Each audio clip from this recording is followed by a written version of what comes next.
చేరి వచ్చిన వీళ్ళందరికీ ప్రభు నామమున ప్రేమ వందనాలు తెలియజేస్తున్నాను. మరి ఈ రోజు ప్రత్యేకంగా మరి సాయంకాల జూమ్ ను ఏర్పరచుకున్నాము. మరి షార్జా నుండి బ్రదర్ జోయల్ అబ్రహాం గారు వాక్యం అందించడానికి ఈ సమయాన్ని కోరుకున్నారు కనుక ఈ సమయంలో మనమందరము ఇలాగ చేరి రావడం దేవుని కృప.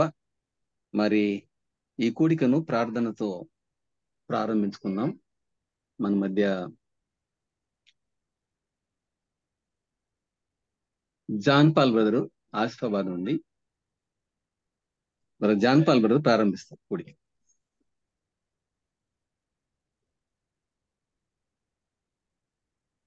మా ప్రియ పరలోకపు తండ్రి, మహోన్నతుడైన దేవ, సర్వాధికారి అయిన మా ప్రియ ప్రభువా, నీ స్తోత్రాలు చెల్లించుకుంటున్నాము తండ్రి. మరి ఉదయకాలం నుంచినైనా నీ అపారమైన ప్రేమ చేత మమ్మల్ని ప్రేమించి నీ కృపలో మమ్మల్ని భద్రపరిచి నా తండ్రి, ఈ రాత్రి వేళనైనా తండ్రి ప్రత్యేకంగా నా తండ్రి మరి మా ప్రభువా నా తండ్రి నీ దాసును ఏర్పరచుకొని మరి జోయల్ అబ్రహామయ్య గారిని మరి మా ప్రభువా మా తండ్రి మాతో మాట్లాడడానికి తండ్రి నీవు ఇచ్చిన కృపకై నీ స్తోత్రములు వందనాలు చెల్లించుకుంటున్నాము తండ్రి.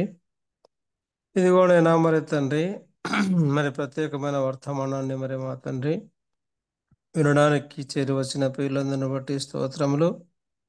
ఇంకా మరి తండ్రి ఈ మీటింగ్లో జాయిన్ కావలసిన వారు ఉన్నారు తండ్రి, సకాలంలో అందరినీ మరి మా ప్రభువా సమకూర్చండి తండ్రి. నీకు స్తోత్రములు చెల్లించుకుంటున్నాము నైనా. మరి పాటలు పాడుతున్న తండ్రి దాసుని బలపరచండి, మంచి కంఠస్వరాన్ని ఇచ్చి మరి మా ప్రభువా నీ నామాన్ని మరి తండ్రి గానము చేయడానికి తండ్రి నిన్ను గణపరచడానికి కృప చూపించండి ప్రభువా. మరి తండ్రి ముందున్న సమయాన్ని మాకు ఆశీర్వాదకరముగా ఉంచమని మా ప్రభు అయిన యేసు క్రీస్తు నామంలో ప్రార్థన చేసి కూడిక ప్రారంభించుకుంటున్నాం మా ప్రియ పరలోకపు తండ్రి. ఆమేన్. వందనాలు బ్రదర్. వందనాలు. ప్రియులారా, మనం ఇప్పుడు ఒక పాట విందాము. పాటకు ఏర్పరచబడిన బ్రదర్ రూఫస్ గారు హైదరాబాద్ నుంచి బ్రదర్ రూఫస్ ఒక పాట పాడతారు. వందనాలు బ్రదర్. ప్రభునామంలో చేరి వచ్చినటువంటి ప్రభు బిడ్డలందరికీ, దేవ సేవకులకి నా యొక్క హృదయపూర్వకమైన వందనాలు తెలియజేస్తున్నాను. నేను యేసుని వెలుగులో నడిచేదను అనేటువంటి ఒక పాట పాడుకుందాం. మనకందరికీ సుపరిచితమైనటువంటి పాట. నే యేసుని వెలుగులో నడిచేదను, రాత్రింబగలాయనతో నడిచేదను, వెలుగు నడిచేదను, వెంబడించేదను, యేసుడే నా రక్షకుడు. నడిచేదనే ప్రభు యేసునితో, నడిచేదనే ప్రభు హస్తముతో, కాంతిలో నుండగా జయంగాంతును, యేసునే వెంబడింతును. నే యేసుని వెలుగులో నడిచేదను, గాఢంబగు చీకటిలో భయపడను, ఆత్మతో సాగిపోవుదును, యేసుడే నా ప్రియుండు. నడిచేదనే ప్రభు యేసునితో, నడిచేదనే ప్రభు హస్తముతో, కాంతిలో నుండగా జయంగాంతును, యేసునే వెంబడింతును. నే యేసుని వెలుగులో నడిచేదను, వెలుగులో ప్రభు స్వరమునే వినుచుందును, సర్వమిచ్చేదను, చెంతనుండెదను, యేసుడే ప్రేమామయుడు. నడిచేదనే ప్రభు యేసునితో, నడిచేదనే ప్రభు హస్తముతో, కాంతిలో నుండగా జయంగాంతును, యేసునే వెంబడింతును. నే యేసుని వెలుగులో నడిచేదను, దిన సహాయమును నే పొందెదను, సుఖ దుఃఖమైన మరణం పైన యేసుడే నయండ నుండును. నడిచెదని ప్రభు హస్తముతో, నడిచెదని ప్రభు యేసునితో, కాంతిలో నుండగా జయంగాంతును, యేసునే నే వెంబడింతును. నే యేసుని వెలుగులో నడిచెదను, నా దృష్టిని ప్రభుపై నుంచెదను, సిల్వ ధ్వజమునే బట్టి వెళ్ళెదను, యేసుడే నా చెంత నుండును. నడిచెదని ప్రభు యేసునితో, నడిచెదని ప్రభు హస్తముతో, కాంతిలో నుండగా జయంగాంతును, యేసునే నే వెంబడింతును. వందనాలు. వందనాలు బ్రదర్. మంచిది, చక్కని పాట పాడిన బ్రదర్ రూఫస్ గారికి దేవుడు దీవించుగాక. మరి ప్రియులరా, మరి షార్జా నుండి బ్రదర్ జోయల్ అబ్రహాం గారు మనకు వాక్యం అందిస్తారు, ఇంగ్లీష్ లో వాక్యం అందిస్తారు. మరి తర్జుమా చేయడానికి బ్రదర్ సిహెచ్ రాజేష్ బాబు గారు హైదరాబాద్ నుంచి సిద్ధంగా ఉన్నారు. వారి ఇరువురు వాక్యం అందించే ముందు ప్రార్థన చేసుకుందాం. వాక్యం కొరకు ప్రార్థన చేయవలసిందిగా బ్రదర్ గోపాల్ గారు పెనుగొండ నుంచి బ్రదర్ గోపాల్ గారిని ఆహ్వానిస్తున్నాం.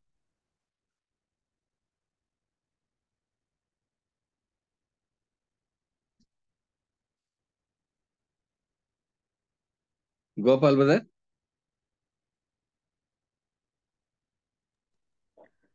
దయాదాక్షిణ్య పూర్ణుడైన మా తండ్రి, కృపగలిగిన యేసయ్య, వందనములు స్తోత్రములు చెల్లిస్తున్నాం. ఈ దినమంతా మీ కాపుదల భద్రత మాకు అనుగ్రహించి కృప చూపినందుకై స్తోత్రములు. విస్తారంగా ప్రయాణాలు చేశాం, విస్తారమైన మా పనులను మీరు సఫలపరిచి క్షేమమునిచ్చి కృపనిచ్చి ఇలాగున క్షేమంగా మమ్మల్ని ఇంటికి నడిపించినందుకై స్తోత్రములు.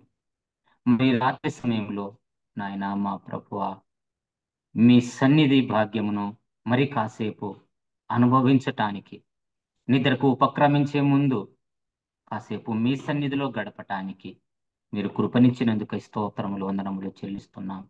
ప్రత్యేకంగా ఈ జూమ్ మీటింగ్ రాత్రి సమయంలో దాసుని నాయన మీరు బలపరిచి మీ ఆత్మతో నింపి మాకందరికీ అవసరమైన మాటలను మీ దాసుని నోట మీరుంచి మాకు సహాయము చేయమని వేడుకుంటున్నాం. మా గమనములు అటు ఇటు వెళ్ళక మీ సన్నిధిలోనే కేంద్రీకృతమై ఉండునట్లు మీ ఆత్మతో నింపి మాకు సహాయం చేయమని వేడుకుంటున్నాం. ప్రభువా, మా అందరికీ ఏ మాటలు అవసరమో మీరు ఎరిగిన దేవుడవు తండ్రి, స్తోత్రములు. అట్టి మాటలను మీ దాసుని నోట మీరుంచి మాతో మాట్లాడమని వేడుకుంటున్నాం. మరి రాత్రి సమయంలో ప్రత్యేకంగా ఏర్పాటు చేయబడిన ఈ జూమ్ మీటింగ్ను మీరు దీవించి ఆశీర్వదించి మాకు ప్రయోజనకరంగా ఉండున్నట్లు కృప చూపమని యేసుక్రీస్తు పరిశుద్ధ నామమున ప్రార్థన చేసి వేడుకుంటున్నాము తండ్రి. ఆమేన్. వందనాలు బ్రదర్.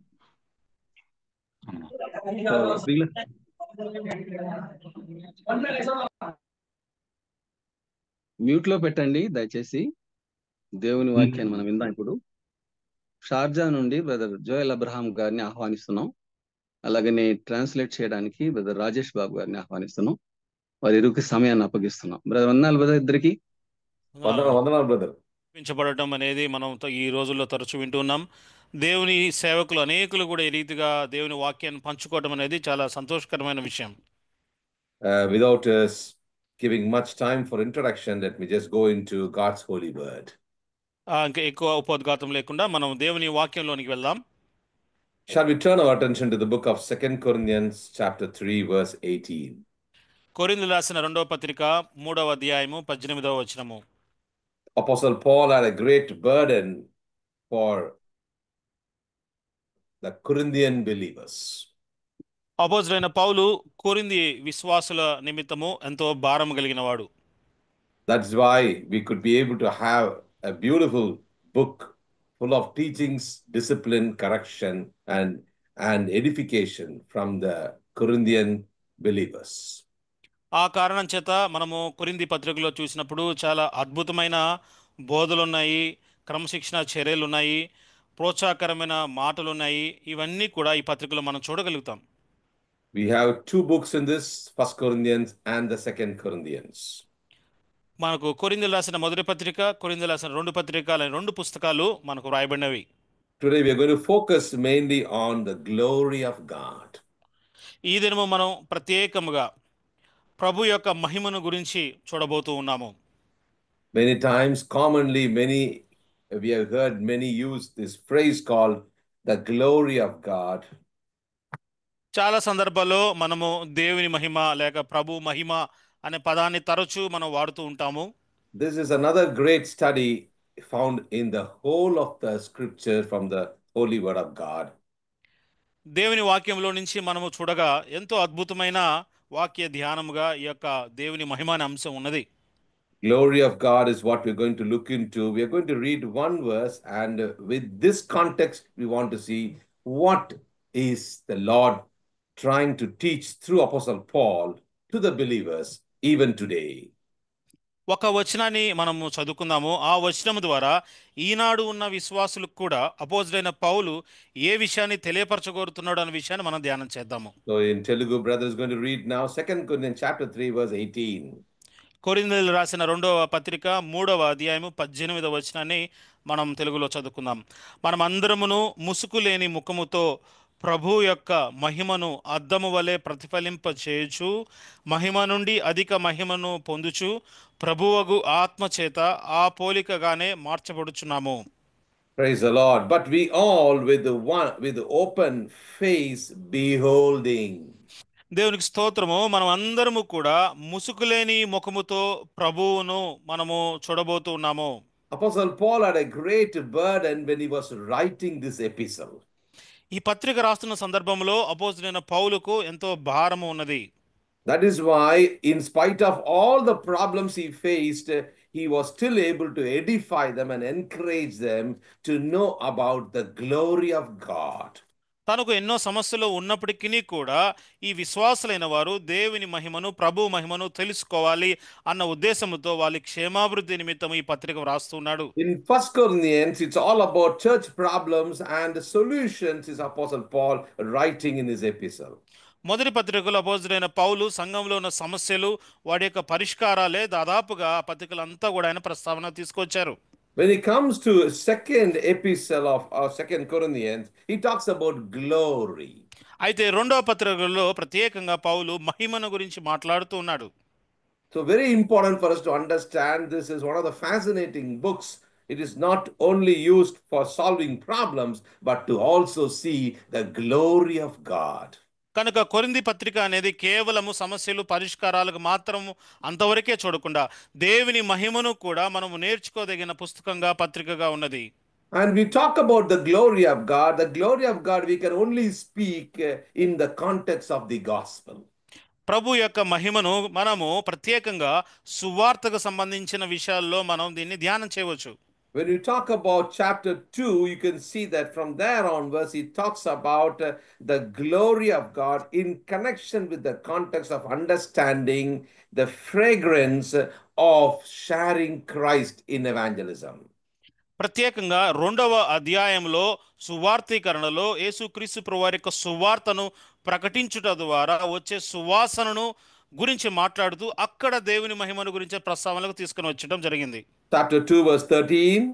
రెండవ అధ్యాయము 13వ వచనంలో I had no rest in my spirit. నా మనసులో నెమ్మది లేక. Verse 14. 14వ వచనంలో Give thanks unto God which causeth us to triumph in Christ.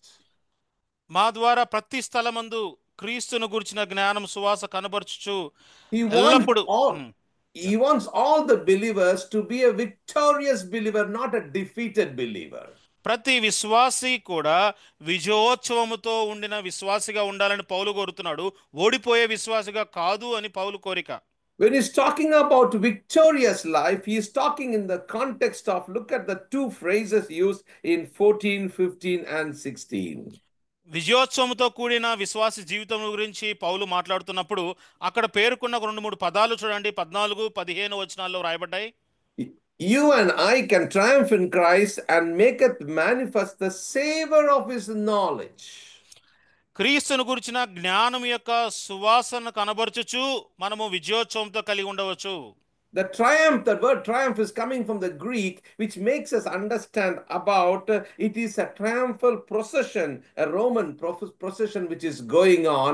And you just imagine Jesus is standing in the front and we are following him in this progression of the procession. ఇక్కడ విజయోత్సవము అనే పదమును మనం ఆలోచించేగా ఆ మూల భాషలో ఊరేగింపు, మనకు తెలుగులో ఊరేగింపు కూడా ఉన్నది. ఈ ఊరేగింపులో మన ప్రభు రక్షకుడైన యేసుక్రీస్తు ప్రభువారు ముందు నిలబడగా ఆ ఊరేగింపులో మనము కూడా వెనుకలో ఉండి ఆ ఊరేగింపులో మనం ముందుకు కొనసాగుతూ ఉన్నాము. And the savor of his knowledge by us in every place. ప్రతి స్థలమందును క్రీస్తును గురించిన జ్ఞానమును కనబరుచుచు. You are in different places in India. I'm in a place in Sharda. See that we are all in different places, but the objective is one. We are still in the progression and the procession is going on till we meet him face to face. గమనించండి, మనం వేరే వేరే స్థలాల్లో ఉన్నాము. ఇక్కడ ఒకళ్ళు భారతదేశంలో, ఇంకొకళ్ళు షార్జాలో ఉన్నారు. అయినప్పటికీ ఏ స్థలం ముందు ఉన్నప్పటికీ కూడా క్రీస్తును గురించిన జ్ఞానం యొక్క సువాసనను మనం తీసుకువెళ్తున్నాము. ఈ ఊరేగింపు అనేది జరుగుతుంది. ఎప్పటి వరకు జరుగుతుంది? ప్రభువును కలుసుకునేంత వరకు కూడా ఈ ఊరేగింపులో మనం అందరం కూడా భాగస్థులంగా ఉన్నాము. It's irrespective of the problems and trials and difficulties we have, are we marching in tune with the master who is there in the front? మన ఎదుట ముందుగా నిలబడి ఊరేగింపులో వెళ్తున్న మన యజమానునితో మనం వెనకాల ఉంటూ మనకు ఇబ్బందులు ఉన్నా కానీ, సమస్యలు ఉన్నా కానీ ఆ ఊరేగింపులో, ఆ కవాతులో అడుగు వెంబడి అడుగు మనం అందరం కూడా వేయగలుగుతున్నామా? Verse 15 is telling, 15వ వచనంలో అంటున్నాడు, we are unto God a sweet savor of Christ.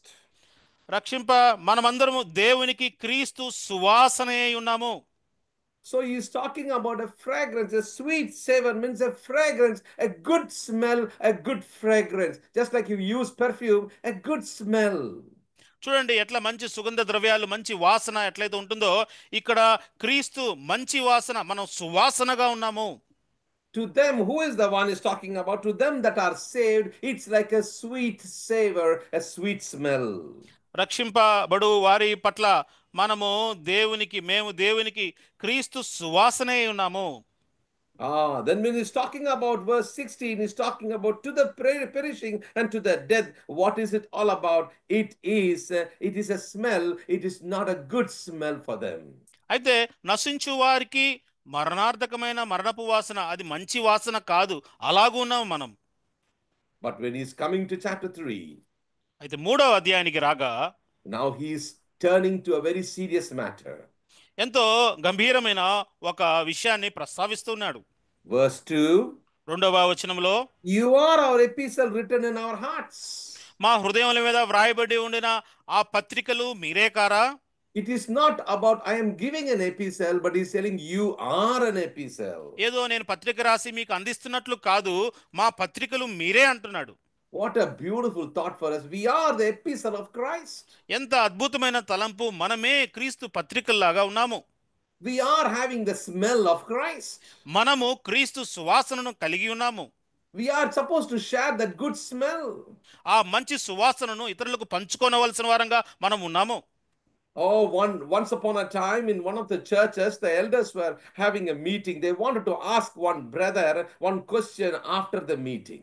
ఒకనొక సంఘములో ఇక పెద్దల సమావేశం జరుగుతున్నప్పుడు ఒక సహోదరుని ఒక ప్రశ్న వేయాలనుకున్నారు. తర్వాత they were always wondering, when this brother comes into the church, there is a smell. There is a kind of scent and a fragrance smell which disturbs everybody. So the elders decided, I'm going to ask this today. What is he doing? Why this smell is coming? This is too much. వాళ్ళు అనుకున్నారు, కూడికి జరుగుతున్నప్పుడు ఒకనొక సహోదరుడు వస్తాడు, పూర్తిగా scent కట్టుకొని వస్తాడు, వాసన కొడుతూ ఉంటుంది, గుమాలించిపోతుంది. అసలు ఏంది ఇది, భరించలేకుండా ఇంత వాసన ఉంది, అడగాల ఈ రోజు. వాళ్ళందరూ కూడా పెద్దలు ఆలోచన చేశారు. After the meeting was over, the worship meeting was over, then the brother was there and they give shake hand to him and they told, brother, we want to talk to you and ask you one question. కాబట్టి పెద్దలందరూ కూడుకొని ఆరాధన పరిచర్య వాక్య కూడిక అంతా అయిపోయిన తర్వాత వందనాలు చెప్తున్న సమయంలో, సహోదరుడా, మేము ఒక విషయం అడగాలి అని అడిగారు. Oh, your scent is too strong. Can you make it little light? అయ్యా మీరు కొట్టుకునే శంకు మరీ ఎక్కువగా ఉంది, కొద్దిగా తగ్గించగలుగుతారని అడిగాడు. You know what was the answer given by him? ఆ సహోదరుడు ఏమి జవాబు చెప్పాడో తెలుసా? My dear brothers, I don't know what to do. I'm working in a scent factory.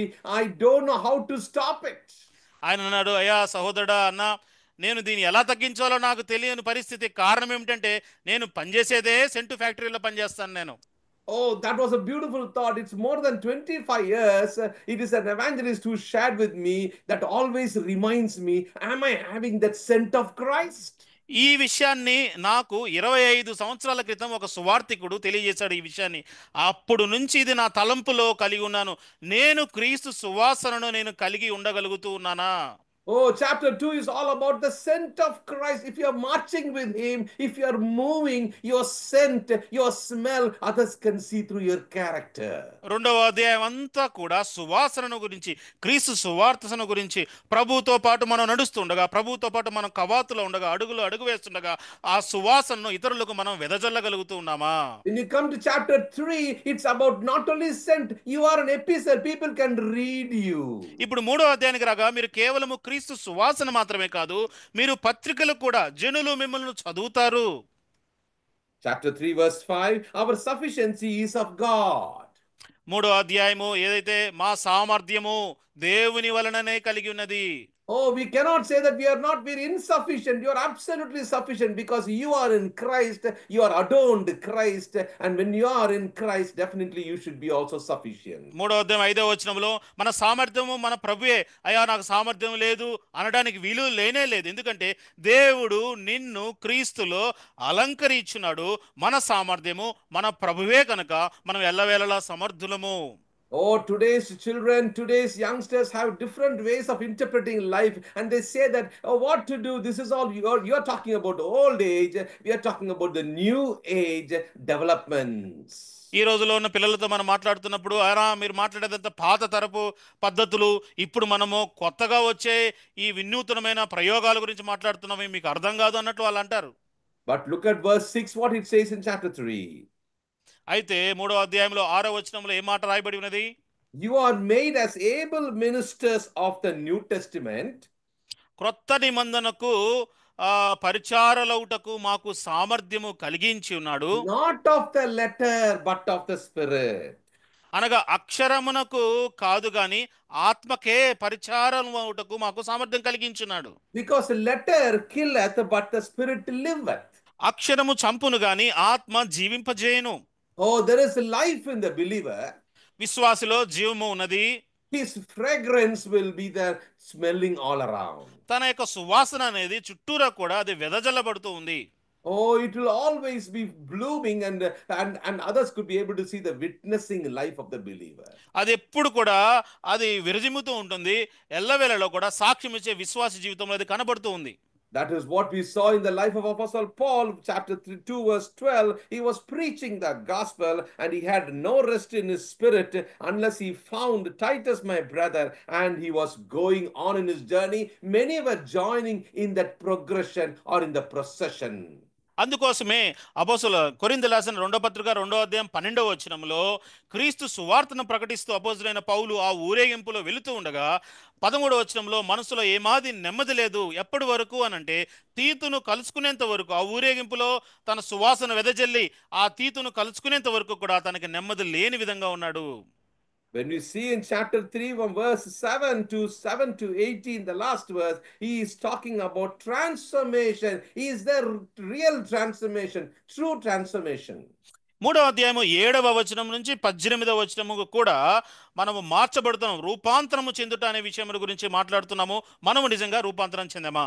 Today our focus is all about, is there true transformation in my life? ఈరోజు మన యొక్క ధ్యానమంతా కూడా మనలో నిజమైన ఆ రూపాంతర అనుభవం అనేది ఉన్నదా? Because in the same book we also have a false transformation. ఎందుకంటే ఇదే పుస్తకములో ఆ వాస్తవము కాని రూపాంతరము లేదా మార్పు చెందే విషయాలు కూడా చెప్పబడ్డాయి. Look at verse chapter 11. 11వ అధ్యాయాన్ని గమనించండి. Verse 14 and 15. 11వ అధ్యాయం 13, 14, 15, chapter 11, 2 Corinthians. 2 కొరింథీ 11వ అధ్యాయము 13, 14, 15 వచనాలు. ఏలయనగా అట్టివారు క్రీస్తు యొక్క అపోస్తుల వేషము ధరించుకుని వారై దొంగ అపోస్తులను మోసగాండ్రును పనివారునై ఉన్నారు.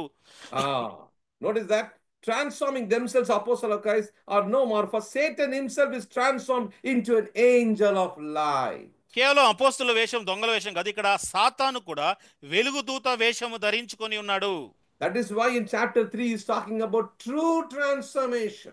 అందుకోసమే 3వ అధ్యాయములో నిజమైన రూపాంతర అనుభవమును గురించి చెప్తూ ఉన్నాడు.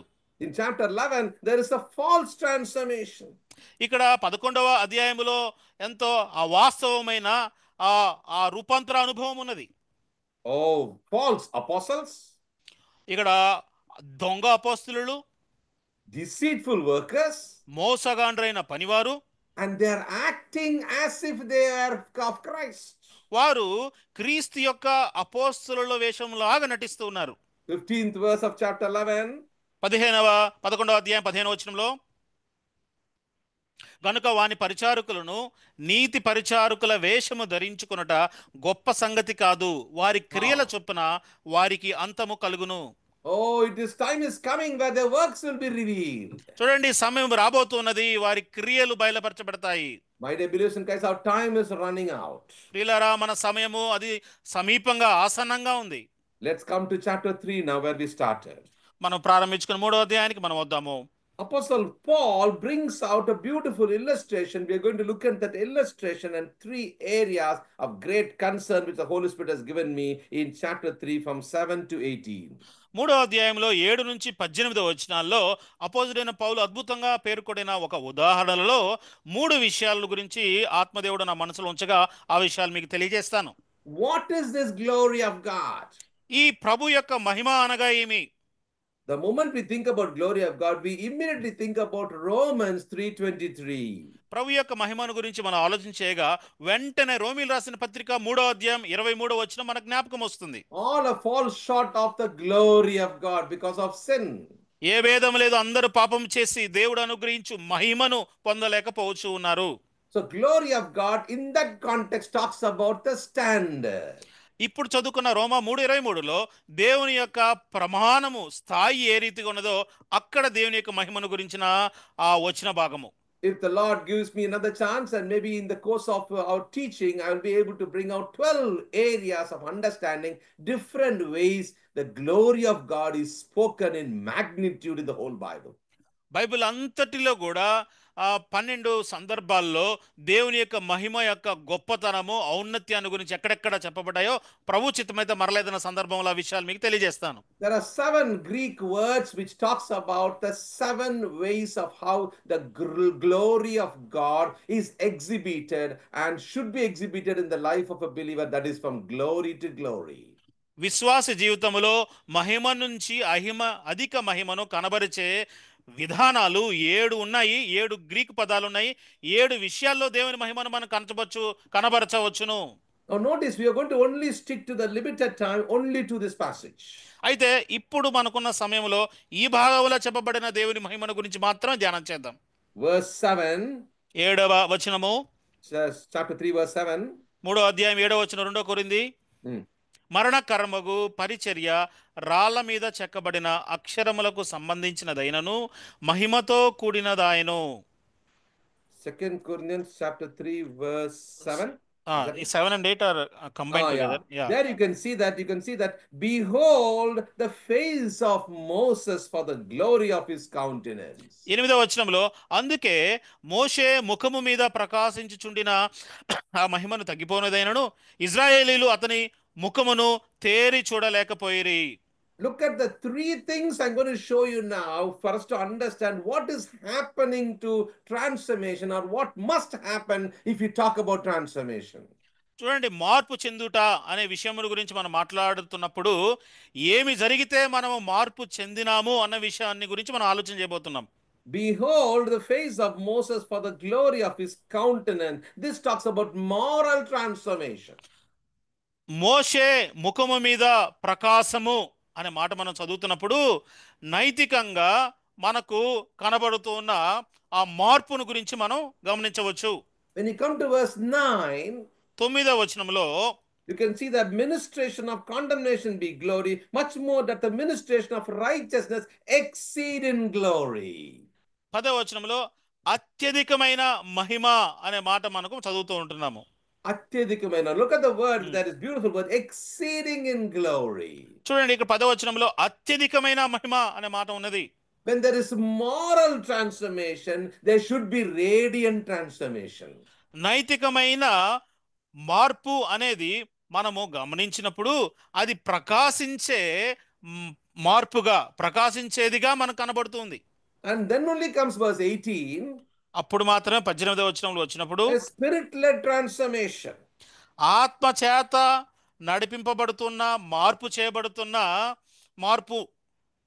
And what is the changes which is expected is from verse chapter 4 to chapter 7 is about the different levels of glories, degrees of glory. ఇప్పుడు 4, 5, 6, 7 అధ్యాయాల్లో మనము ఈ మహిమలో ఏ స్థాయి నుంచి ఏ స్థాయికి వెళ్తున్నామో అన్న విషయాలన్నీ కూడా ఆ అధ్యాయాల్లో పేర్కొనబడ్డాయి.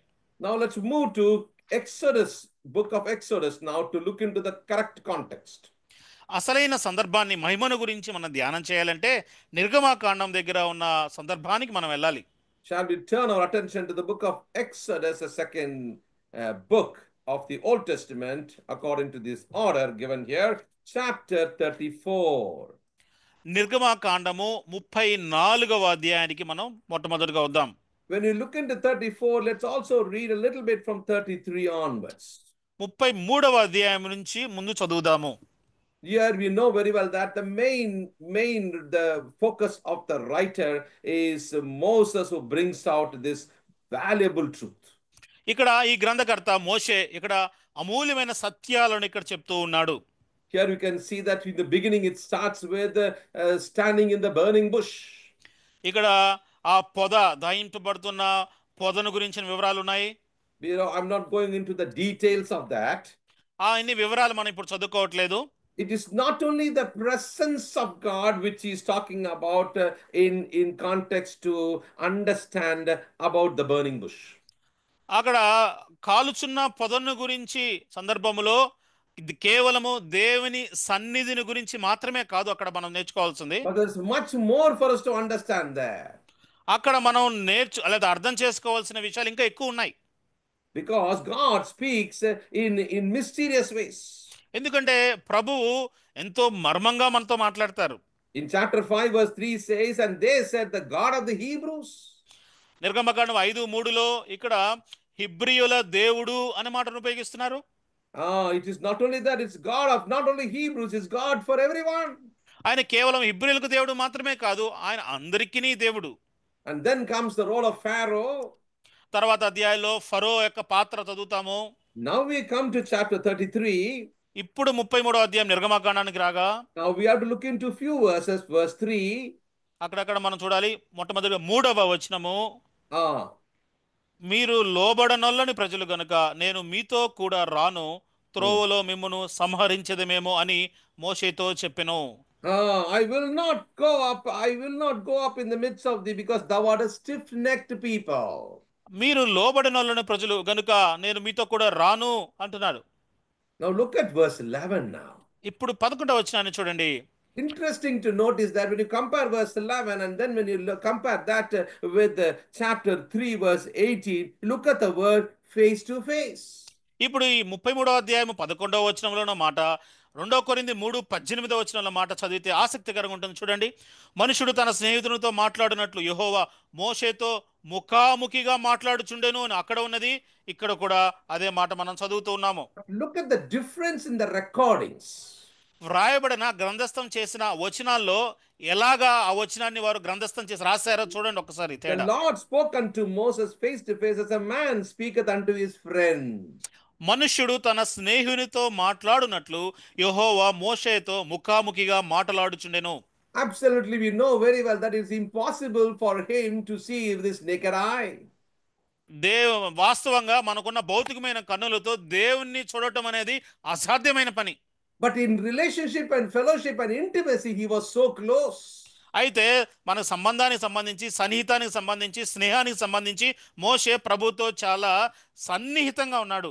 But chapter 3 verse 18 says of 2 Corinthians, అయితే 2 కొరింథీ 3వ అధ్యాయము 18వ వచనములో we all will open face, beholding as in a glass the glory of the Lord. మనమందరమును ముసుగులేని ముఖముతో ప్రభు యొక్క మహిమను అద్దము వలె ప్రతిఫలింపజేయుచు. It is not just only as friend. ఇది కేవలము స్నేహితుని వలె మాత్రమే కాదు. Let's look into the intimacy of Moses in the following verses in chapter 33 of Exodus. నిర్గమకాండము 33వ అధ్యాయంలో ప్రభువుతో పాటు చాలా సమీపంగా ఉన్న ఆ సన్నిహితత్వాన్ని దేవునితో ఉన్న విషయాలు చూడండి. Verse 13. 13వ వచనము, I know thee, therefore I pray, if I have found grace in thy sight, show me now the way. కాబట్టి నీ కటాక్షము నా యెడల కలిగిన యెడల నీ కటాక్షము నా యెడల కలుగునట్లుగా దయచేసి నీ మార్గమును నాకు తెలుపుము. First he is asking, show me thy way. మొట్టమొదటిగా ప్రభువును దేవుడైన యెహోవాను నీ మార్గము నాకు తెలుపుము అని అడుగుతున్నాడు మోషే. Oh, my dear believers, look at verse 14 now. సోదరులారా 14వ వచనాన్ని చూడండి. He said, my presence shall go with thee and I will give thee rest.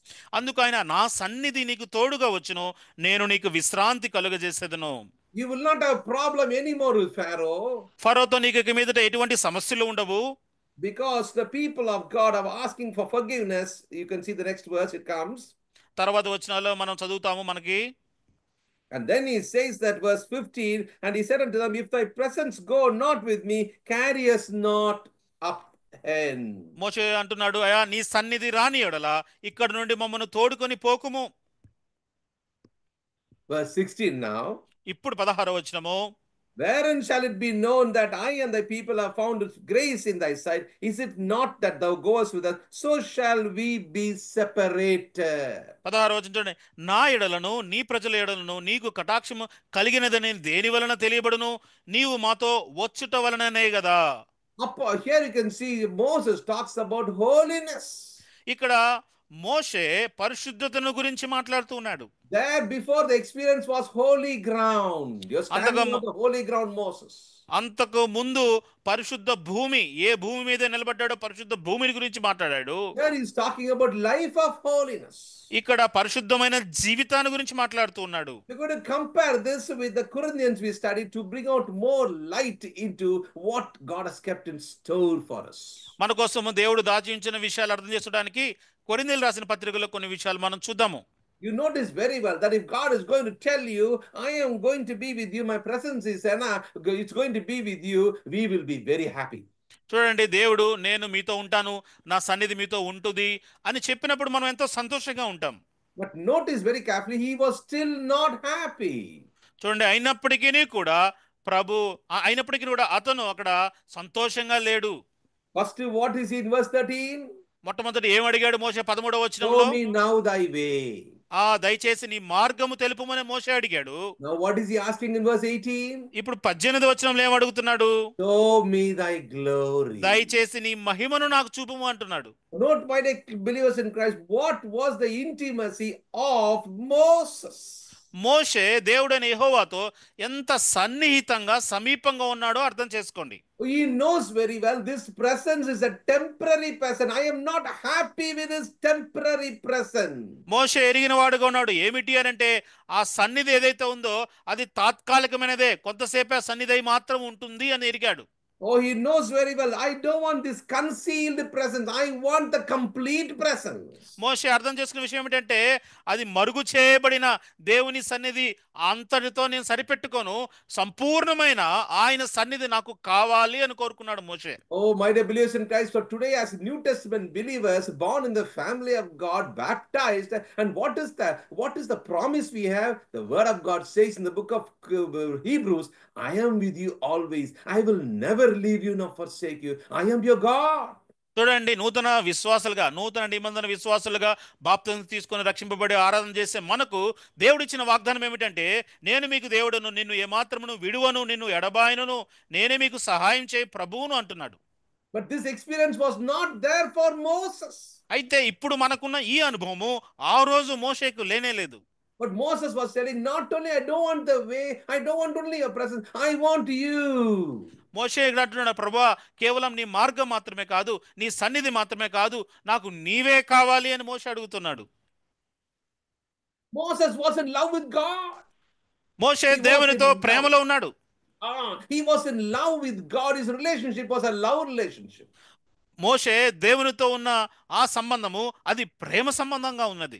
Every time he's talking, how is he talking? Look at verse 17 before we read 18 again. చూడండి, ఇప్పుడు 18 నిర్గమకాండ 33:18 చదవటానికి ముందు 17వ వచనంలో ఏమని రాయబడి ఉన్నది?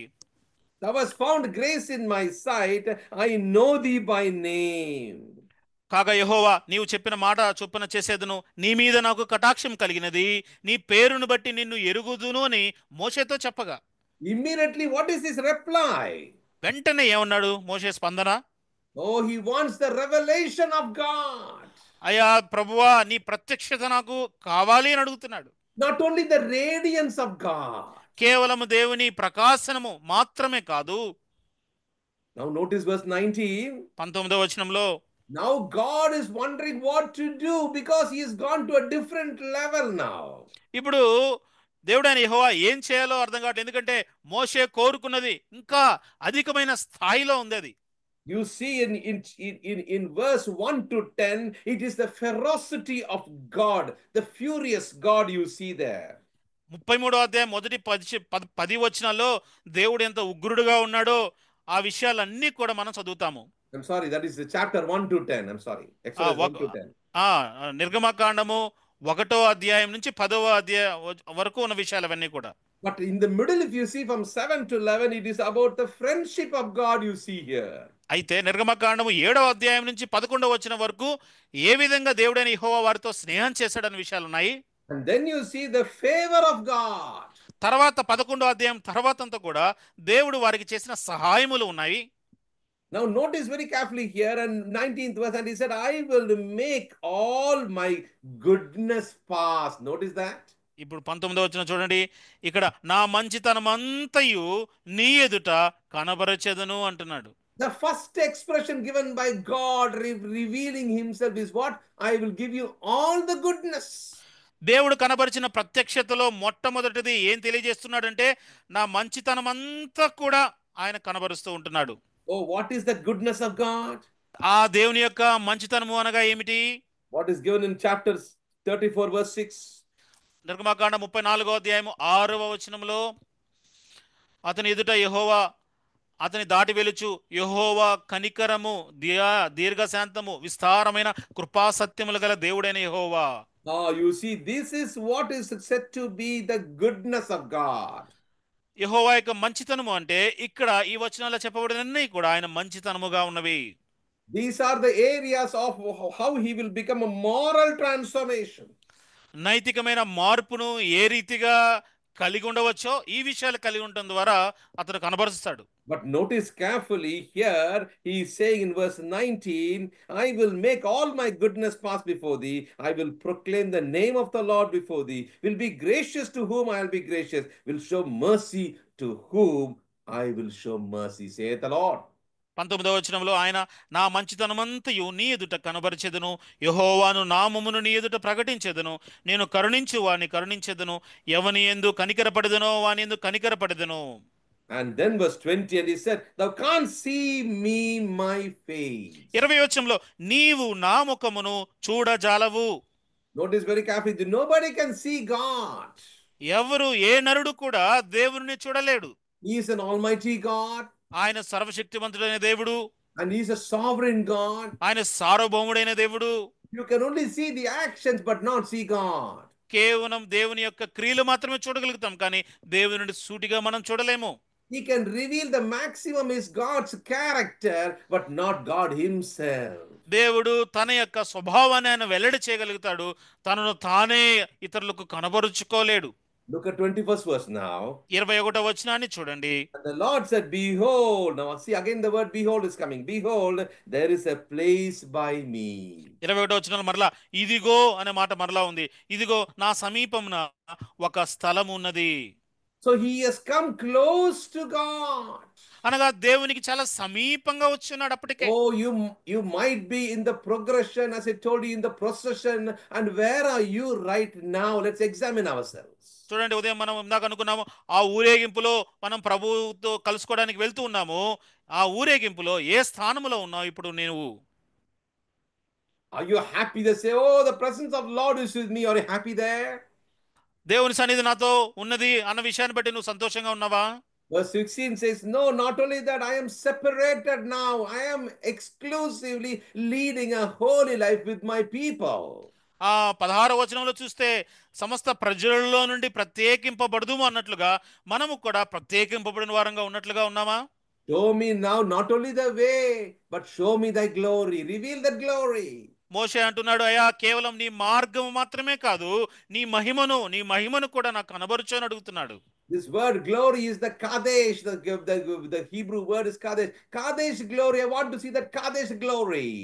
హీబ్రూలో కాదేశ్ అనే పదం వాడబడింది. ఆ కాదేశ్ మహిమను నాకు కనబరచుము అని అడుగుతున్నాడు మోషే. Oh, now notice very carefully. You cannot see God face to face. Verse 20. 20వ వచనంలో దేవుని ముఖాముఖిగా మనము చూడలేము. Oh, but there is a place. అయితే ఒక స్థలము ఉన్నది. Look at the intimacy with which God and Moses are walking. మోషే దేవుడైన యెహోవా నడుచుచూ ఉన్న ఆ సన్నిహిత సంబంధ నడకను మీరు గమనించండి. Thou shalt stand upon a rock. నీవు ఆ బండ మీద నిలువవలెను. Oh, there is a limited scope for you, but I will try to release that also for you. చూడండి, నీకు ఇవ్వదగిన ఆ చిన్న అవకాశం ఉన్నది, ఆ ఆస్కారం ఉన్నది. ఆ చిన్న ఆస్కారాన్ని నీకు ఇస్తాను నేను. Oh, verse 22. 22వ వచనంలో, And it shall come to pass where my glory passeth by. నా మహిమ నిన్ను దాటి వెళ్ళుచుండగా. Now notice carefully. My glory will pass by. It will not stop there. It will not stand there. It will not intercede there for a long time. నా మహిమ అనేది దాటి వెళుతూ ఉంటుంది. నా మహిమ అనేది అక్కడ నిలవబడదు, అక్కడే ఆగిపోదు, నీతో ఏమాత్రం కూడా సంధించదు. కానీ నా మహిమ అనేది ఆ స్థలంలో దాటి వెళుతూ ఉంటుంది. And then that I will put thee in the cleft of the rock. ఆ బండ సందులో నేను నిన్ను ఉంచుతాను. Notice carefully. You cannot touch me, but I can touch you. గమనించి మోషే, నీవు నన్ను తాకలేవు, కానీ నేను నిన్ను తాకగలను. I will put thee in the cleft of the rock. నిన్ను ఆ బండ సందులో నేను ఉంచుతాను. And I will cover thee with thy hand while I pass by. నిన్ను దాటి వెళ్ళు వరకు నా చేతితో నిన్ను కప్పుతాను. My dear believers, look at the kind of intimacy he has developed in the Old Testament itself. పాత నిబంధన గ్రంథంలోనే మోషే దేవునితో కలిగి ఉన్న సన్నిహిత సంబంధాన్ని చూడండి. Oh, he not only happy about the way of God. దేవుని మార్గముల విషయము తెలుసుకున్న మాత్రాన సంతోషంగా లేడు మోషే. He was ready to separate himself, his holy life. తన యొక్క ప్రత్యేకమైన జీవితం నిమిత్తం ప్రజల్లో నుంచి తాను వేరు చేసుకున్నాడు. And he was eager and waiting and longing and preparing himself to see the glory of God. దేవుని యొక్క మహిమను చూడటానికి ఎంతో ఆసక్తితో ఆతృతతో ఆయన వేచి కనిపెట్టి ఉన్నాడు. He was getting ready with the radiance of God. దేవుని యొక్క ప్రకాశమును మహిమను ప్రకాశించేదానికి సిద్ధపడుతూ ఉన్నాడు. But the next move says in verse 21, there is a place, and 22 says, the glory passeth by. 21వ వచనములో ఒక స్థలము ఉన్నది. 22వ వచనములో ఆ స్థలంలో ఉన్నప్పుడు మహిమ తనను దాటి వెళ్ళుచూ ఉన్నది. God's presence can be only seen in the context of, definitely we see that the glory is seen in holiness. మనము ఖచ్చితంగా దేవుని యొక్క మహిమను ఆయన పరిశుద్ధతలో మాత్రమే మనం కనుగొనగలుగుతామని మనం ఖచ్చితంగా చెప్పవచ్చు. I will put thee in the cleft of the rock and will cover thee with my hand while I pass by. నేను నిన్ను దాటి వెళ్ళుచుండగా ఆ బండ సందుల్లో నిన్ను ఉంచి నా చేతితో నిన్ను కప్పెదను. And then he says, I will take away mine hand and thou shalt see my back parts. నేను నా చెయ్యి తీసిన తర్వాత నా వెనుక పార్శ్వమును చూచెదవు. But my face shall not be seen. కానీ నా ముఖమును నీకు కనబడదని మోషేతో చెప్పెను. Very important, my believers in Christ, for us to notice this. ప్రియులారా, ఈ పదాన్ని అర్థం చేసుకోవడం మనకు అందరికి చాలా ప్రాముఖ్యమైనది. I will take away my hand. My hand will not be there for a long time. నా చెయ్యి నేను తీసివేస్తాను, ఎక్కువసేపు నేను అట్లానే పెట్టి కప్పి ఉంచను. But thou shalt have the safety of my hand. అయితే నా చేతి యొక్క భద్రత నీకు ఉంటుంది. My protection will be there for you. నా కాపుదల నీకు ఉంటుంది. That is why you see the Psalms he writes about it. The writer writes about, I am the refuge. He is our refuge and strength. అందుకోసమే ఆయన మన ఆశ్రయ దుర్గమును, ఆయన మన బలమై ఉన్నాడు అని మన కీర్తనకారుడు అంటాడు. But one thing is very important. My back parts will not be seen. చూడండి, అయితే ఒకటి, నీవు నా వెనుక పార్శ్వమును చూచెదవు. Completely cannot be seen. నన్ను సంపూర్తిగా నువ్వు చూడలేవు. Already he is in the period of the Old Testament, the New Testament, the revelation of God through Jesus Christ has not been complete till now. చూడండి, యేసుక్రీస్తు ప్రభువారికి ప్రత్యక్షత ఇంకా ఆయనను చూచేవారు ఇంకా మనం లేము. My dear believers in Christ, look at the intimacy he had with God, where he could be able to move the degrees of glory into his personal life. మోషే తన యొక్క వ్యక్తిగత జీవితంలో మహిమను కోరుట అని అడగటే విషయంలో ఏ స్థాయి నుంచి ఏ స్థాయికి ఆయన ఎదుగుతూ ఉన్నాడో మోషే జీవితాన్ని గమనించండి. Now you'll be wondering that was the real transformation in the life of Moses? మీరు అడగవచ్చు, మోషే జీవితంలో నిజమైన ఆ పెను మార్పు అనేది మనం కలిగినదా అని మీరు అడగవచ్చు. Look at chapter 34 verse 29. దానికి జవాబు 34వ అధ్యాయము 29వ వచనాన్ని చూడండి. మోషే సీనాయి కొండ దిగుచూ ఉండగా శాసనములు గల ఆ 2 పలకలు మోషే చేతిలో ఉండెను. అతడు ఆ కొండ దిగుచుండగా ఆయన అతనితో మాట్లాడుచున్నప్పుడు తన ముఖ చర్మము ప్రకాశించిన సంగతి మోషేకు తెలిసి ఉండలేదు. Moshe, he did not know. ఆయన ముఖము ప్రకాశించిన సంగతి మోషేకే తెలియలేదు. Moses did not know his face was shining and radiating and reflecting the glory. ప్రభుతో మాట్లాడి ఆయన దిగి వస్తున్నప్పుడు మోషే ముఖము ప్రకాశించిన సంగతి, మోషే ముఖము అది వెలుగుచున్న సంగతి మోషేనే తెలియకుండెను. Oh, a brother in Christ, a sister in Christ, you are an evangelist in Christ, you know that he is that way, how my life is portrayed today. ప్రియులారా, సహోదరులారా, విశ్వాసి కావచ్చు, సువార్థికుడు కావచ్చు, సేవకుడు కావచ్చు, ఈ రోజు నా జీవితము ఈ రీతిగా బయటకు కనబరచబడాలి. Oh, this is vital for us. ఇది మనకు ఎంతో ప్రాముఖ్యమైన విషయం. When Aaron and all his children of Israel saw Moses, అహరోను మిగతా వాళ్ళందరూ కూడా మోషేను చూసినప్పుడు, just one second. Yeah.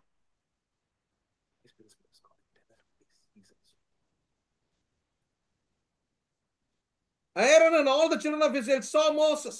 30వ వచనంలో అహరోను ఇజ్రాయిల్ అందరూ మోషేను చూచినప్పుడు, behold, the skin of his face was shining, they were afraid to come nigh him. అతని ముఖ చర్మము ప్రకాశించిన గనుక వారు అతని సమీపింప వెరచిరి. Notice very carefully, look at the difference in what you see, that there is a reflecting glory in this small lifestyle of the intimacy of Moses with God. దేవుడైన యెహోవాతో మోషే కలిగి ఉన్న ఆ కొద్దిపాటి సన్నిహిత సంబంధము ద్వారా తాను కలిగి ఉన్న ప్రకాశాన్ని ఇతరులకు కూడా కనబరిచే అటువంటి మార్పు అనేది మోషే ముఖములో మనకు కనిపిస్తూ ఉంది. Verse 33. 33వ వచనము, Till Moses had done speaking with them, he put a veil on his face. మోషే వారితో ఆ మాటలు చెప్పుట చాలించి తన ముఖము మీద ముసుగు వేసుకొనెను. Oh, he was looking for what? He was looking for the word called kavod. Kavod is divine presence all the time with him. చూడండి, అంటే ముసుగు వేసుకునంటే దేవుని సన్నిధి ఎల్లవేళలా ఉన్నది అన్నట్లు కవాత్ అనే పదం వాడబడింది. Verse 35. 35వ వచనంలో, in chapter 34 verse 35, children of Israel saw the face of Moses. మోషే ముఖ చర్మము ప్రకాశింపగా ఇజ్రాయేలీయులు మోషే ముఖమును చూచిరి. The skin of Moses was shining. మోషే ముఖ చర్మము అనేది ప్రకాశించుచు ఉన్నది. Put the veil upon his face again until he went in to speak with him. మరలా ఆయనతో మాట్లాడే సమయాన్ని మళ్ళీ ముసుగు వేసుకొని ఆయన వెళ్ళాడు. Keep this background in your mind and let's quickly come and wind up when we see in 2 Corinthians chapter 3. ఈ విషయాలన్నీ కూడా మనం మనసులో పెట్టుకొని మరలా మన ముఖ్య అధ్యాయానికి 2 కొరింథీ 3వ అధ్యాయానికి వద్దాం. Verse 7. 7వ వచనంలో, Oh, the children of Israel could not steadfastly behold the face of Moses. అందుకే ఇజ్రాయేలీలు అతని ముఖము తేరి చూడలేకపోయిరి. Because there is already a moral transformation taking place. ఎందుకంటే తన ముఖములో అప్పటికే నైతికమైన మార్పు అనేది అప్పటికే వచ్చి ఉన్నది. Verse 9 talks about an exceeding glory which is expected from every believer. 9వ వచనములో ప్రతి విశ్వాసి నుంచి కూడా కోరదగిన అధికమైన మహిమ అనేది ఉన్నది. When you come to verse 13, 13వ వచనంలో, and not as Moses which put a veil over his face. మోషే ఎట్లయితే ముఖం మీద తన ముసుగు వేసుకున్నాడో ఆ రీతిగా కాక, but the children of Israel could not steadfastly look to the end of that which is abolished. తగ్గిపోవచ్చిన మహిమ యొక్క అంతమును ఇజ్రాయేలీలు తేరి చూడకుండునట్లు మోషే తన ముఖమును మీద ముసుకు వేసుకొనెను. Verse 14, 14వ వచనంలో their minds were blinded. వారి మనసులు కఠినములాయెను. Notice very carefully, Aaron was down. చూడండి, అప్పటికే అహరోను ఆయన దిగిపోయి ఉన్నాడు. And Aaron was down. He was earthly minded, absolutely taking care of the earthly minded things only. దిగిపోయిన లేక దిగజారిపోయి ఉన్నాడు అహరోను, అంటే భూ సంబంధమైన విషయాలు పట్టించుకుంటూ ఉన్నాడు అహరోను అప్పటికి. Because Moses has gone to the mountains and there he is having a heavenly mind. మోషే పర్వతమునకు ఎక్కి వెళ్ళి అక్కడ పరలోక సంబంధమైన ఆలోచనలు తలంపును మోషే కలిగి ఉన్నాడు పైన. When he's coming down, he's coming with all the energy and all the radiation with the message from God. ఆ సీనాయి కొండ దిగి వస్తుంటున్నప్పుడు ఆ మోషే ఆ ప్రకాశముతో దేవుడు అనుగ్రహించిన సందేశముతో అదంతా కూడా చేతపట్టుకొని దిగి వస్తున్నాడు. That is why writer is writing here, Apostle Paul, but their minds are blinded. ఇక్కడ అందుకే రాయబడ్డాయి అపోస్తలుడైన పౌలు, వారి మనస్సులు కఠినములాయెను. He's talking to whom? He's talking to the Corinthians. ఎవరితో అంటున్నాడు పౌలు? కొరింథీయులతో మాట్లాడుతున్నాడు. He's giving the picture of Moses and the children of God. ఇక్కడ మోషే ఇజ్రాయేలు ప్రజలు దేవుని ప్రజలతో గురించి మాట్లాడుతూ ఉన్నాడు. Because he reminds them about the glory of God, which is very important in the life of a believer. ఆ విషయాన్ని మాట్లాడుతూ దేవుని మహిమను గురించి ప్రస్తావన తీసుకొస్తూ ఇది ఒక విశ్వాస జీవితంలో చాలా ప్రాముఖ్యమైనది అని జ్ఞాపకం చేస్తున్నాడు. Their minds are blinded, for until this day remaineth the same veil untaken away in the reading of the Old Testament. గమనించిన 14వ వచనంలో వారి మనసులు కఠినములైన కనుక నేటి వరకు పాత నిబంధన చదువునప్పుడు అది క్రీస్తునందు కొట్టివేయబడినని వారికి తేటపరచబడక ఆ ముసుకే నిలిచి ఉన్నది. Oh, but what glory is this? Is called a veiled glory. ఇది ఎటువంటి మహిమ? ముసుకు వేయబడిన మహిమ. But what is said in the last part of verse 14? అయితే 14వ వచనం చివరి భాగములో ఏమని ఉన్నది? This veil is done away in Christ. అయితే అది అంటే ఆ ముసుకు క్రీస్తునందు కొట్టివేయబడను వాస్తవముగా. Praise the Lord. We are not having that veiled glory. We are having an unveiled glory. దేవునికి స్తోత్రం. అది క్రీస్తులో కొట్టివేయబడను, అది ముసుకు వేయబడిన మహిమ కాదు. ఇప్పుడు మనకు అయితే ముసుకు తీసివేయబడిన మహిమ. Verse 15. 15వ వచనంలో Even unto this day when Moses is read, the veil is upon their heart. మోషే గ్రంథమును వారు చదువునప్పుడల్లా ముసుకు వారి హృదయముల మీద ఉన్నది. The veil is where now? It's not the face. ఇప్పుడు చూడండి, ముసుకు అనేది ముఖముల మీద లేదు వారికి, ఇజ్రాయేలీయులకు. Apostle Paul is highlighting that it is talking about the heart. వారి హృదయానికి ముసుగు ఉన్నది ఇప్పుడు. Verse 16, nevertheless, when it shall turn to the Lord, the veil shall be taken away. అయితే 16వ వచనంలో వారి హృదయము ప్రభువు వైపునకు ఎప్పుడు తిరుగునో అప్పుడు ముసుకు తీసివేయబడును. Verse 17, 17వ వచనము, now the Lord is that Spirit. ప్రభువే ఆత్మ. Now what happened now? That when the Spirit of the Lord is there is liberty, freedom. ప్రభు యొక్క ఆత్మ ఎక్కడ ఉండునో అక్కడ స్వాతంత్రము నుండును. My dear believers and guys, are you still caught up, or are you having an enjoying presence of God with the freedom He has given? ప్రియులారా, దేవుడు అనుగ్రహించిన స్వాతంత్రంలోనూ ఉంటున్నావా, లేకపోతే అటువంటి బంధకాల్లోనూ ఇప్పుడు ఇరుక్కునబడి ఉన్నావా? Oh, the true liberation begins with the believer's union in Christ. క్రీస్తుతో ఐక్యంగా ఉండటం ద్వారా మనం నిజమైన స్వాతంత్రాన్ని మనం పొందుకొనగలము. Acts 4 verse 12, Ephesians 1 verse 7 talks very clearly about that union. అపోస్తలుల కార్యములు 4:12 ఎఫెసీలో కూడా మనం చదివితే ఆ గొప్ప ఐక్యత 3:1లో కూడా ఒకటిగా ఉండటం అనేది మనకు జ్ఞాపకం చేయబడుతుంది. Then you see freedom provided by Christ is not a freedom for the believer to do what he wants, but the freedom to do what he must do. స్వాతంత్రము ప్రభు అనుగ్రహించును అంటే ఒక విశ్వాసి తనకి ఇష్టం వచ్చింది చేయడానికి కాదు, కానీ దేవుడు ఏదైతే చెప్పాడో అది చేయడానికి ఆ స్వాతంత్రాన్ని మనము కలిగి ఉండాలి. That's what we see in Romans chapter 6 verse 18 to 23. అదే రోమీయులకు రాసిన పత్రిక 6వ అధ్యాయము 18వ వచనం నుంచి 23 వరకు మనం చదువుతాము. We are slaves to Christ. మనము క్రీస్తుకు దాసులము. And we are supposed to yield the fruit unto holiness. పరిశుద్ధతకు సంబంధించిన ఫలమును మనము కలిగి ఉండాలి. Verse 17, 17వ వచనము, the Lord is that Spirit and the Spirit of the Lord is that liberty.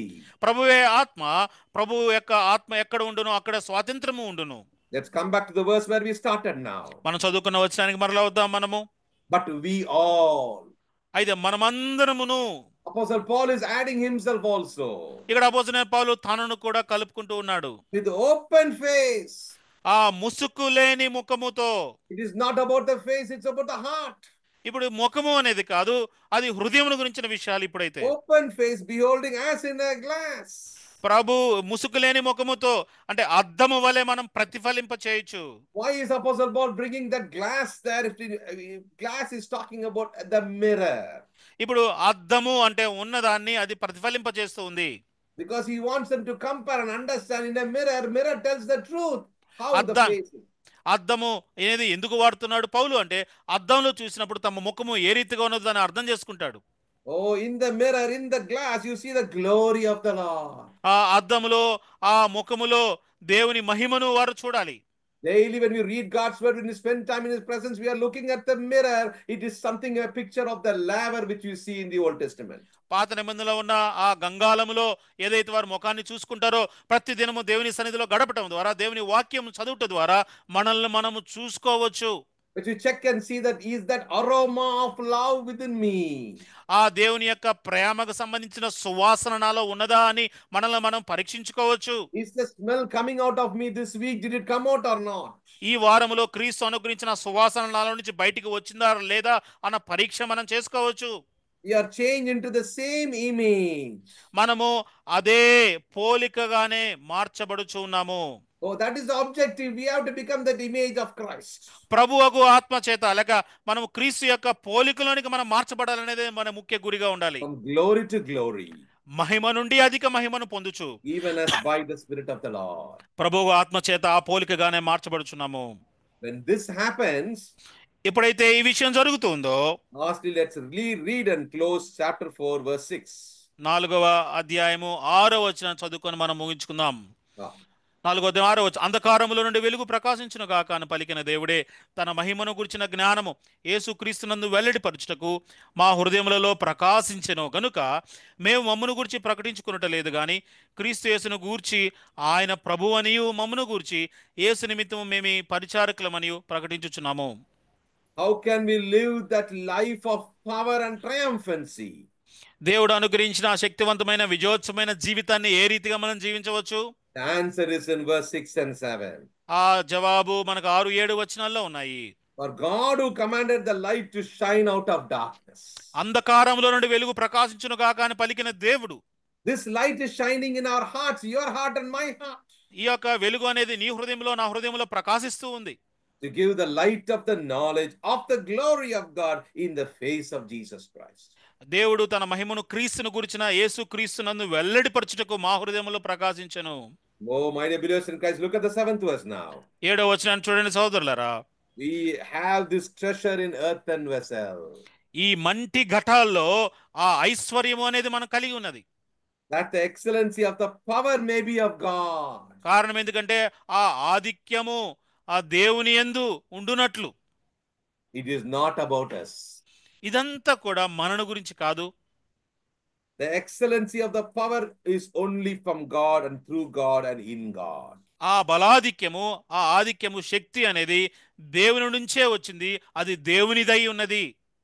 Oh, my dear believers in Christ, we have looked into the progressive transformation which is taking place in a believer's life. ప్రియులారా, ఒక విశ్వాసిలో క్రమంగా మార్పు చెందుతూ ఉన్న ఆ విషయాలను మనం జ్ఞాపకం చేసుకున్నాం.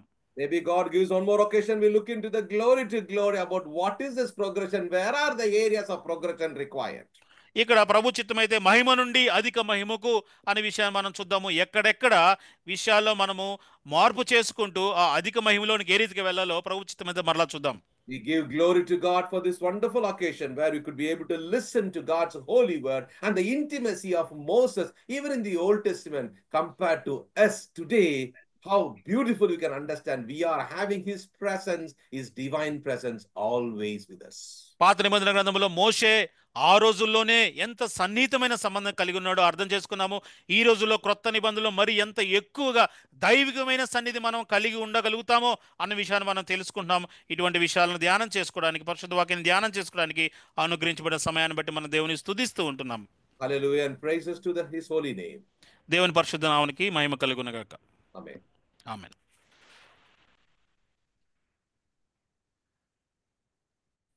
మంచిది ప్రియులరా, ఈ సాయంకాలము దేవుని వాక్యమును మనం విన్నాం. కొరింథీయులకు రాసిన పత్రికలో 2వ పత్రిక 3వ అధ్యాయం 18వ వచనంలో మహిమ, దేవుని ప్రభు యొక్క మహిమను గురించి, అది ప్రజ్వలించే ప్రకాశించే మహిమ, మన హృదయములలో కుమ్మరింపబడిన మహిమ, ఆయన సన్నిధిలో మనం అనుభవిస్తున్నామన్న విషయాన్ని తీసుకొని వచ్చారు. పాత నిబంధనలో మోషే కన్నా మనము ముసుగులేని మహిమను, అత్యధికమైన మహిమను మనం అనుభవిస్తున్నామన్న విషయాన్ని చాలా చక్కగా మనకు వివరించారు. మన జీవితాల్లో మనం ఎంతగా దేవుని చేత ప్రేమించబడుతున్నామో అన్న విషయాన్ని మనం గ్రహిస్తున్నాం. ఇంకా అత్యధికమైన మహిమ నుండి అధిక మహిమలోనికి వెళ్ళే విషయాలు కూడా 7 విషయాలు ఉన్నాయని చెప్పారు. వాటిని కూడా మనం మరొకసారి దేవుని చిత్తం అయితే విందాం. దేవుడిచ్చిన వాక్యం బట్టి దేవునికి స్తోత్రములు చెల్లిస్తూ, మరి వాక్యం అందించిన దైవజనులు బ్రదర్ జోయల్ అబ్రహాం గారికి ప్రేమ వందనాలు, ట్రాన్స్లేట్ చేసిన బ్రదర్ రాజేష్ బాబు గారికి ప్రేమ వందనాలు తెలియజేస్తున్నాం. ఈ కూడికను ముగించుకున్నాం. బ్రదర్ రూబేన్ బ్రదర్ ప్రార్థన చేసి కూడిక ముగిస్తారు.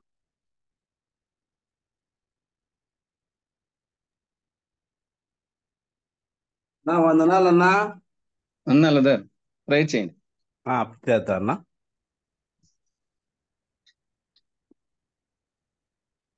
ప్రార్థన చేసుకుందామండి. ప్రేమగల తండ్రి, కృపగల ప్రభువా, ఈ సాయంకాల సమయంలో మీ దాసుడు జోయల్ అబ్రహ్మ గారిని బలపరిచి శ్రేష్ఠ వాక్య భాగాన్ని మా మధ్య తీసుకొచ్చారు. నీకు వందనాలు తండ్రి. 2వ కొరింథీ పత్రికలో 2వ అధ్యాయంలో 3వ అధ్యాయంలోని చక్కని విషయాలు మేము వినగలిగినాము. మోషే దేవుని సన్నిధిని, దేవుని మహిమను అనుభవించాడు.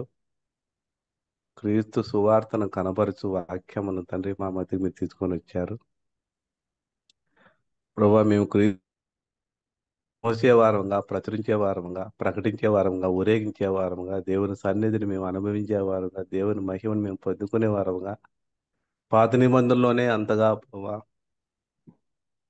మోషే కనపరిచినటువంటి దేవుడు నూతన నిబంధనలు మరింతగా మహిమ నుండి అధిక మహిమను తండ్రి మేము చూడగలడానికి, మేము మార్పు చెందడానికి మీరు మాకు సహాయం చేశారు. నీకు వందనాలు, స్తోత్రాలు తండ్రి.